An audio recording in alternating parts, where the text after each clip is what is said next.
Good morning, students. All of you welcome to online classes from Ranthambore Children Academy Senior Secondary School.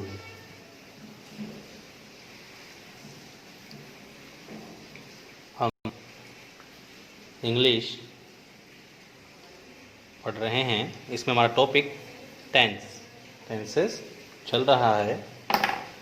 Tenses पिछली कक्षा में हमने पढ़े थे कि 3 टेंस होते हैं हमारे, जिसमें प्रेजेंट टेंस जो वर्तमान काल कहलाता है, जो वर्तमान में हो रहे कार्य को दर्शाता है। पास्ट टेंस यानी भूतकाल यानी जो बीत चुका है, जो कार्य हो चुके हैं या जिन कार्यों को हम कर चुके हैं या जो पहले से किए जा चुके हैं, वह कार्य को दर्शाता है भूतकाल यानी पास्ट टेंस। और तीसरा था फ्यूचर टेंस। फ्यूचर टेंस भविष्यकाल मतलब जो कार्य हम आने वाले समय में करेंगे, यानी आगे हम करने वाले हैं, उन कार्यों को दर्शाता है भविष्य काल। तो इस प्रकार 3 टेंस हमने देखे। फिर हमने जाने कि तीनों टेंसों के प्रकार, 3 टेंस के प्रकार हमने जाने कि 3 टेंस के अगर हम करें तो 4 प्रकार बनते हैं। इस प्रकार से हमारे 12 टेंस होते हैं। हमने 4 भागों में बांटा प्रत्येक टेंस को। पहला कौन सा था? सिंपल या इंडेफिनेट टेंस। अगर हम प्रेजेंट के लगा दें उसको आगे तो सिंपल प्रेजेंट या प्रेजेंट इंडेफिनेट टेंस। दूसरा था कंटिन्यूअस यानी जिसमें कार्य चलता रहता है, पूरा नहीं हो, वो कंटिन्यूअस। अगर प्रेजेंट के लगाते हैं तो प्रेजेंट कंटिन्यूअस टेंस। और तीसरा था हमारे परफेक्ट टेंस। परफेक्ट से मतलब होता है कार्य पूरा हो चुका है जिसमें। तो अगर हम प्रेजेंट लगाते हैं इसको आगे तो प्रेजेंट परफेक्ट टेंस। और चौथा था जिसमें पता नहीं चलता कार्य पूरा हुआ है, या हमें वाक्य में 2 कार्य दिए जाते हैं, एक कार्य पूरा हो चुका होता है और एक तो होता है प्रेजेंट परफेक्ट टेंस। जैसे अगर हम प्रेजेंट लगाते हैं तो प्रेजेंट परफेक्ट कंटिन्यूअस टेंस। इस प्रकार से 4 प्रकार हो गए। हम तीनों टेंसों के ऐसे लगाकर देख लेंगे। देखिए आज हम उसी आगे बढ़ाते हुए आज हम देखते हैं टाइप्स ऑफ सेंटेंसेस यानी वाक्यों के प्रकार। देखिए वाक्यों के प्रकार, वाक्य क्या कहलाते हैं? वाक्य की जो एक निश्चित अर्थ में देता है वो वाक्य कहलाते हैं, है ना।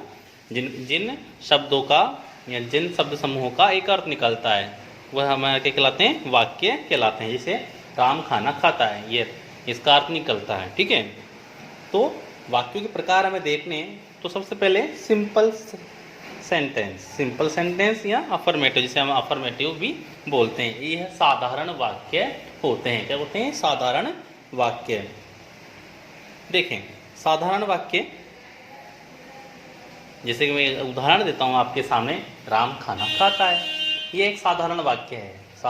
यह एक साधारण वाक्य है, ठीक है। देखिए अगर इनका तरीका या फॉर्मेशन देखें हम इनको बनाने की, देखिए इस तरह के वाक्यों में सबसे पहले सब्जेक्ट आता है। सब्जेक्ट मतलब होता है, हमेशा याद रखें, सब्जेक्ट मतलब होता है हमारा यहाँ कर्ता।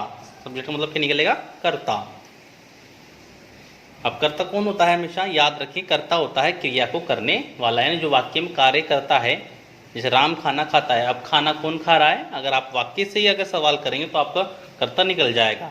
वाक्य सवाल के कौन खाना खा रहा है, तो राम खाना खा रहा है। कौन लगा के कौन पूछे आप और आपका कर्ता निकल जाए। कौन खाना खा रहा है? राम खाना खा रहा है, तो हमारे कर्ता हो गए राम, ठीक है। तो क्रिया करने वाला हमेशा कर्ता। अब सेकंड है हमारा वर्ब यानी क्रिया, इसको क्रिया बोलते हैं। वर्ब होती है जो कार्य कर्ता कर रहा है, जो वाक्य वो कर रहा है वह क्रिया होती है। अब वो क्या कार्य कर रहा है? जैसे हमने एक सेंटेंस लिया, राम खाना खाता है, मैं लिख देता हूं इसको, राम खाना खाता है। यस, देखिए राम हमारा सब्जेक्ट हो गया, ठीक है। राम कौन खा रहा है खाना? राम। अब वर्ब यानी क्रिया, क्या क्रिया की जा रही है ना, खाने की, खाने की, खाना खाता है।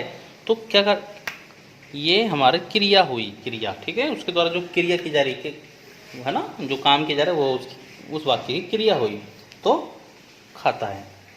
अब नेक्स्ट है ऑब्जेक्ट। ऑब्जेक्ट होता है कर्म, है ना, ऑब्जेक्ट होता है कर्म। और कर्म से मतलब, अब इसी वाक्य से अगर हम, अब अगर इसको छोड़ देखें हम कि क्या वाक्य से आप क्या पूछें कि राम क्या खाता है, तो हमारा आंसर निकल जाए राम खाना खाता है, हमारा ऑब्जेक्ट निकल के आ जाएगा, कर्म निकल गया, राम क्या खाता है, खाना। तो ये हमारा क्या हो गया, खाना क्या हो गया, ये हमारा ऑब्जेक्ट। और जो बचे हुए शब्द होते हैं, अन्य शब्द, वो एंड में हम लिख देते हैं। इस प्रकार से हमारे सिंपल सेंटेंस का फॉर्मेशन चलता है। दूसरा है नेगेटिव सेंटेंस। नेगेटिव आप पता है, नकारात्मक वाक्य, नकारात्मक वाक्य।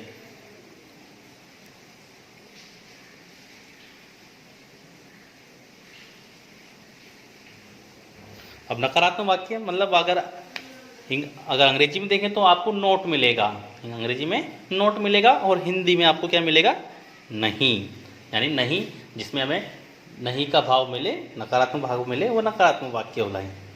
तो इसमें क्या होगा, सब्जेक्ट होगा, क्रिया करने वाला सब्जेक्ट, हेल्पिंग वर्ब होगी, सहायक क्रियाएं इसमें आपको मिलेंगी, उस टेंस की सहायक क्रियाएं मिलेगी। जैसे प्रेजेंट में इज आर एम में मिल जाएगी, डू डज से मिल सकती है, ठीक है। थर्ड नंबर पर याद रखें, याद रखें, नेगेटिव सेंटेंस का एक गोल्डन रूल है कि क्या है, अगर आप देखें नकारात्मक वाक्यों में हमेशा जो नोट रहेगा वो थर्ड नंबर पर जाएगा। चाहे कोई सा भी टेंस हम पढ़ रहे हों, कोई सा भी टेंस अगर हम पढ़ रहे हों, चाहे हम प्रेजेंट के चारों टेंस में कोई सा भी पढ़ रहे हैं, उसमें नकारात्मक वाक्य अगर हमारा है और हम इंग्लिश उसके बना रहे हैं, तो हमें नोट को तीसरे नंबर पर ही रखना है। ये गोल्डन रूल्स है, याद रखें। तो ये इसमें तीसरे नंबर पर, पहले नंबर पर सब्जेक्ट, दूसरे नंबर पर हेल्पिंग वर्ब, तीसरे नंबर पर नोट, याद रखें। मुख्य क्रिया, देखिए सहायक क्रिया इज आर एम, अगर प्रेजेंट में है डू डज, ठीक है, अगर पास्ट में है तो वाज वर हैड, अगर फ्यूचर में है विल, ठीक है, शैल, ठीक है, तो ये हेल्पिंग वर्ब कहलाएगी हमारी, ठीक है। और मेन वर्ब होती है जो कार्य वो कर रहा है, करता जो कार्य कर रहा है, जैसे हमें राम ने खाना खाता है, खाता, ये में मुख्य क्रिया उस वाक्य की हो गई। और जो एंड में बचेगा अदर्स, ये जो बचते हैं एंड में हम उसको लिख देंगे, चाहे वो टाइम दे रखा हो या अन्य शब्द दे रखा हो, कुछ भी दे रखा हो, हम उसको लिख देंगे एंड में। देखिए तीसरा है इंट्रोगेटिव सेंटेंस। इंट्रोगेटिव सेंटेंस मतलब होता है प्रश्नवाचक वाक्य, यानी जिसमें हमसे प्रश्न पूछा जाता है, वह वाक्य होते हैं प्रश्नवाचक वाक्य। एक और पहचान होती है इसके कि इन वाक्यों के पीछे या अंत में क्या होता है, क्वेश्चन मार्क, यानी प्रश्नवाचक चिन्ह, क्वेश्चन मार्क हमेशा मिलेगा। तो देखें अब इस तरह के वाक्य किस प्रकार बने। इस तरह के वाक्य दो तरीके से बन सकते हैं, याद रखें, दो तरीके से बन सकते हैं।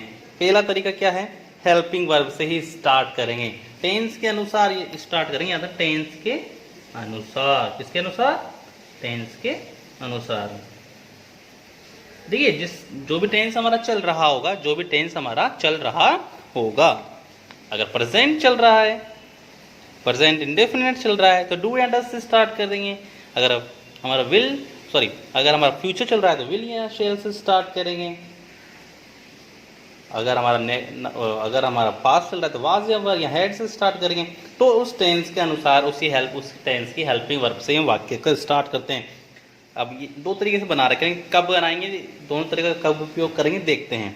फिर हमारा सब्जेक्ट आता है, फिर मेन वर्ब, लेकिन क्या है, मैंने एक लिखा था क्या से हिंदी वाक्य स्टार्ट हो तो, यानी इस सूत्र का प्रयोग हम कब करेंगे, जब वाक्य हमारा क्या से स्टार्ट हो। क्या राम विद्यालय जाता है, क्या राम विद्यालय जाता है। अब देखें क्या राम विद्यालय जाता है, तो हमारा वाक्य क्या से स्टार्ट हो रहा है, प्रारंभ हो रहा है, ठीक है। अब अगर इस तरह के वाक्य में मिलते हैं, किसी भी टेंस में मिलते हैं, क्या राम सो चुका है, क्या राम विद्यालय जा चुका है, क्या राम विद्यालय आएगा, इस तरह के अगर वाक्य मिलते हैं, तो इस तरह के वाक्यों को हम कैसे बनाएंगे, हेल्पिंग वर्ब से, उस टेंस की हेल्पिंग वर्ब। देखिए आगे ये बाकी आगे और पढ़ेंगे हम इसके बारे में। हेल्पिंग वर्ब अभी ये आपको सिर्फ सेंटेंस के बारे में बताया जा रहा है, टेंस अभी हमने स्टार्ट नहीं किया, अभी टेंस हमारे सेंटेंस चल रहे हैं, यानी वाक्य चल रहे हैं, ठीक है। टेंस अभी हम पढ़ेंगे जब आपको और समझ में आएगा, ठीक है। तो हिंदी वाक्य अगर क्या से स्टार्ट होगा। थर्ड, दूसरा जो इसका प्रकार है WH वर्ड। WH वर्ड याद रखें, WH वर्ड। WH वर्ड मतलब what, why, who, whom, where, whom, by whom और how many, how, which, इस तरह की ये WH वर्ड। इनसे वाक्य स्टार्ट करेंगे, कब करेंगे लेकिन। और हेल्प, इसके बाद आता है हेल्पिंग वर्ब। उस टेंस की हेल्पिंग वर्ब हम लिख देंगे, सहायक क्रिया लिख देंगे, फिर सब्जेक्ट आएगा, फिर मेन वर्ब आएगा, फिर अदर अन्य शब्द में लिख देंगे, इसमें डॉट डॉट डाल रखा है मैंने, अन्य शब्द में लिख देंगे। एंड में याद रखें इसमें भी और इसमें दोनों में क्वेश्चन मार्क हम लगाएंगे, ठीक है। अब क्या बोल स्टार्ट करें, क्या, कब, कैसे, कहाँ, क्यों आदि। इसमें और भी आ सकते हैं, क्या, कब, कैसे, कहाँ, क्यों, कब, है ना, कई और शब्द WH वर्ड के, यानी जो अगर हमें ऐसे शब्द मिलते हैं तो उसी WH वर्ड की इंग्लिश से ही हम वाक्य स्टार्ट करेंगे, ठीक है। जैसे राम क्या खाता है, राम क्या खाता है, तो क्या बीच में आ गया, तो क्या को इंग्लिश में क्या बोलते हैं, वाट। तो वाट से स्टार्ट हमारा वाक्य स्टार्ट हो जाएगा। इस तरह से हमारे ये तो है 3 प्रकार के सेंटेंस। अब अगला देख लेते हैं हम। हाँ, चौथा प्रकार है हमारा यहाँ, फोर्थ टाइप ऑफ सेंटेंस क्या है, प्रश्नवाचक नकारात्मक वाक्य, ठीक है। तो इसको भी हम जैसे अभी इंट्रोगेटिव बना रहे थे, इंट्रोगेटिव सेंटेंस थर्ड जो बना रहे थे उसी की तरह ये बनेंगे, लेकिन अंतर क्या है कि इसमें नोट लगेगा। नोट कौन से नंबर पर लगेगा, गोल्डन रूल्स के अनुसार हमारे 3rd नंबर पर। देखें 3rd नंबर पर हमारे नोट लग जाएगा दोनों में, कि helping verb plus subject plus note plus main verb, फिर प्लस अदर वाक्य, अदर वर्ड जो भी हैं, जितने भी हैं वो हम लिख देंगे, एंड में क्वेश्चन मार्क हम लगा देंगे, ठीक है। दूसरा टाइप है, ये पता है आपको, कभी इसका यूज करेंगे हम क्या से, अगर वाक्य स्टार्ट हो तो क्या, ठीक है। अगर हिंदी वाक्य हमारा क्या से स्टार्ट होगा या है ना, तो इसको हम हेल्पिंग वर्ब से स्टार्ट करेंगे, ठीक है। उस टेंस की हेल्पिंग वर्ब से स्टार्ट करेंगे, याद रखें।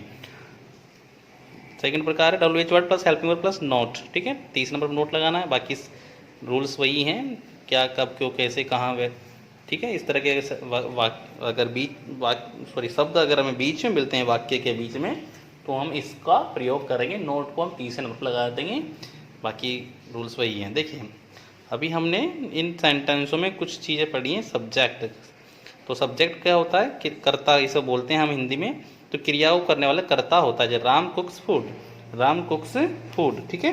तो राम कुक्स फूड, देखिए राम कुक्स फूड, तो यहाँ खाना कौन खाता है, खाना कौन पकाता है, राम।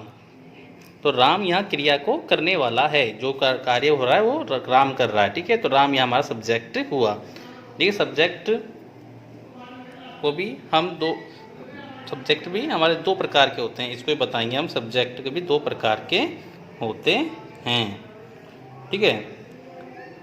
वर्ब, क्रिया, कर्ता द्वारा जो क्रिया की जाती है वह वर्ब होती है, याद रखें। कर्ता द्वारा जो क्रिया की जाती है वह वर्ब। राम कुक्स फूड, तो राम क्या कर रहा है, खाना पका रहा है, खाना पकाता है, क्या पकाता है, खाना। तो कुक्स ये क्रिया है, ये हमारी क्रिया हो गई। अगला है ऑब्जेक्ट। ऑब्जेक्ट क्या होता है, ऑब्जेक्ट होता है कि कर्म, ऑब्जेक्ट कर्म बोलते हैं, कर्ता द्वारा जो कार्य पूरा हुआ है वह कर्म होता है। जैसे राम कुक्स फूड, तो क्या कार्य पूरा हुआ है, खाना पकाने का कार्य पूरा हुआ है क्रिया के द्वारा। तो फूड हमारा यहाँ कर्म हो गया, याद रखें, ठीक है।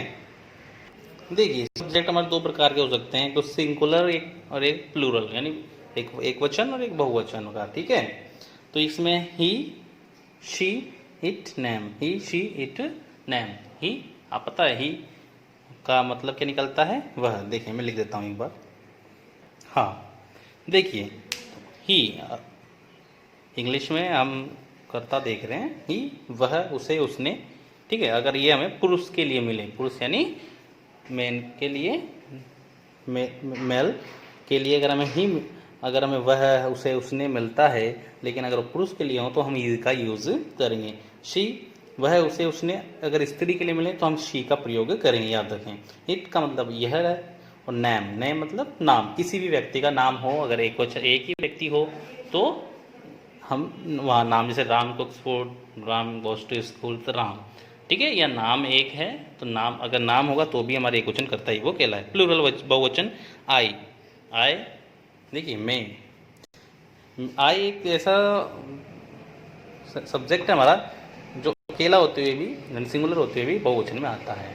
इसमें निश्चित नहीं है कितने हैं, यह है आई, प्लूरल में, हमें प्लूरल में इसे रखा गया है, ठीक है। इसका मतलब होता है मैं, वी हम, यू तुम या आप, इसका अर्थ निकलता है दे वे, ठीक है। इस प्रकार से आज के लिए इतना ही, नेक्स्ट क्लास में हम आगे पढ़ेंगे। Thank you.